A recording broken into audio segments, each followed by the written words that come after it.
The Listening To presents Not the Headlines Extra. I saw a meme that asked, if bartenders can get charged for over-serving customers who go on to drive drunk, why don't prosecutors and judges get arrested for releasing career criminals who go on to murder people? Let's dive into that a bit. A bartender must be able to determine that a customer is visibly or obviously intoxicated and still serve them in order to break any law, which vary from state to state. With video as common as it is, there may be proof that a person was visibly intoxicated when they walked in. That doesn't mean the bartender saw them walk in. Perhaps the customer slurred their words when they ordered a drink. That would be a good clue. But maybe the customer has a speech impediment. If it's a regular customer, then the bartender should know. But new customers are an open book when it comes to behavior or speech. We're encouraged to give people with other than average social, physical, and mental skills the benefit of the doubt. I have no problem with that. I always have been accepting of people the way they are. But we're not talking about morality here. We're talking about the law. Bartenders can be charged because there are laws that govern how alcohol can be served and to whom. The bartender who serves too much alcohol to someone who then goes on to cause the death of somebody else as a result of drunk driving can face a penalty of up to a year in jail and a $1,000 fine if found guilty of that crime. But it's very hard to prove unless the alcohol was served to a minor. But determining if a customer is intoxicated is a bit more complicated from a legal perspective. In any case, the bartender is only charged with serving the alcohol, not the crime committed by the consumer of the alcohol. Sometimes those crimes rise to the level of vehicular homicide. The opinion that it was an accident is irrelevant. The bartender could not have assumed that would happen. But the question we're examining, if bartenders can get charged for over-serving customers who go on to drive drunk, why don't prosecutors and judges get arrested for releasing career criminals who go on to murder people? Only states that someone drove drunk. It doesn't even imply that anything bad happened. Driving while drunk is the law that was broken. Turns out being a judge is a lot like being a bartender. Both positions have ultimate authority. You never win if you argue with the judge or the bartender. Here in Pennsylvania, they say that state game officials have more law enforcement authority than the state police. Well, bartenders outrank all of them, as do judges. So the premise of the question is a legitimate one, as there are no laws that hold judges responsible for the outcome of what they serve to their customers, i.e. convicted criminals. What the judge is serving is a smorgasbord of law mixed with personal emotions and opinions and possibly pressure from outside sources. The laws are the equivalent of the ingredients of the drinks, and the bartender and the judge both have control over the ratios. Personal emotions and opinions can play a major role in the execution of both justice and the strength of a drink. Some judges may hear the cheers of chug, chug, chug more often than a bartender, metaphorically speaking. It's true, the elixir of justice served by some with the authority to do so is done without any regard for the consequences. Allow me to first point out that judges never get credit when a convicted criminal never appears on the radar again. That's how justice is supposed to work. Not just a punishment, but also a deterrent. When judges minimize an offense without consequence, the deterrent facet of the law is ignored and a certain percent of criminals will continue to offend. These are among some of what many consider to be preventable crimes. These preventable crimes include the most severe crimes like murder. Not accidental murder like a drunk driving accident, but a purposeful murder as part of a crime. A crime that may not have been committed if the perpetrator had been properly punished for the previous crime. Perhaps it was a judge that put the perpetrator back on the street. What should the crime for the judge be? Should it be a year in jail and a $1,000 fine like it is for the bartender?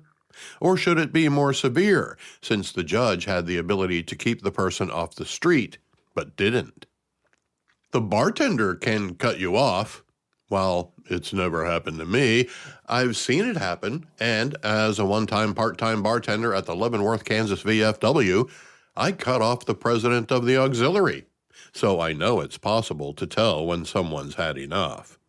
Not to mention, my first 2 wives were bartenders. The judge also has the ability to cut you off, and some of them do, and some of them don't. Those who do are sometimes vilified as being overbearing or mean. But it's those who don't who may be doing the most harm to society. But in the judge's defense, they only have the ability to conclude on the case before them when it comes to criminal proceedings. They can't be held responsible for the societal effect of the justice system. They are merely facilitators of the laws put in place by Congress and approved by the executive. Except for the emotional and opinion parts of their rulings, therein lies the divide. The laws are clear. It's viewpoint that skews the results of justice. But in order to hold judges accountable for their rulings, you have to deny them. Well, wait. You wouldn't deny them anything. Oh, yes, you would. You would deny them their own discretion. Judges have a lot of leeway when it comes to punishment for convicted criminals. So, in a strictly legal sense, judges could be held accountable for how they administer justice. This way, if they elect to inject personal viewpoints into the sentencing of a convict, any subsequent crimes committed by the convict could be tracked by a point system that would identify judges who are erring on the side of the criminal instead of the public. They can't be convicted of anything, as there aren't any laws about it, as there are for bartenders. But it could certainly be used as a tool to safeguard the public from activist judges who serve slaps on the wrist like a bartender serves shots at a bachelor party. But the question in question overlooks an important variable: the venue. Some bars are more closely watched and have reputations for trouble. Some judicial districts have DAs who don't prosecute many of the people the police arrest, and therefore the judge never gets a chance to hear the case. So you can't only blame the bartender or the judge. Sometimes criminals aren't held responsible simply because of where the crime takes place. Some areas select district attorneys who have an agenda other than enforcing the law. If we continue to elect prosecutors who don't enforce the law, then we might as well hold responsible everyone who voted for them when a criminal case isn't pursued and the perpetrator commits another crime. After all, that's what they voted for, and their candidate allowed more crime to happen. But when you examine this question, if bartenders can get charged for over-serving customers who go on to drive drunk, why don't prosecutors and judges get arrested for releasing career criminals who go on to murder people? The first thing you should notice is that it only accuses the judges of being an accessory to murder. It doesn't even mention any secondary effect of someone driving drunk. Not even an injury. We can assume, based on the question, that the drunk driver made it home safely without causing any harm to anyone or any property. So while I think the premise of the question is worthy of examination, it's easy to tell that whoever wrote it did so with the intent to disparage judges. Otherwise, the drunk driver in question would also have contributed to a death. But that's not how the question is written. The negligence of the bartender and the judge may be equal, but the results are not the same. The judges and the prosecutors cannot be charged with a crime for allowing another crime to happen. Only the bartender can. Here's where bartenders are as powerful as judges. I propose that all bartenders deny any judge or prosecutor a drink until all 3 positions are treated equally in the ears of the law. You don't think that can happen? A bartender has the authority to deny an alcoholic beverage to anyone at any time for no reason. The person doesn't have to be visibly drunk. The person doesn't have to be obnoxious. No judge or district attorney gets a shot of anything, or a craft beer, or a mixed drink until they hold themselves responsible for crimes committed because of their negligence in the same way a bartender is. Get a lot more content from the Listening Tube with Bob Woodley podcast.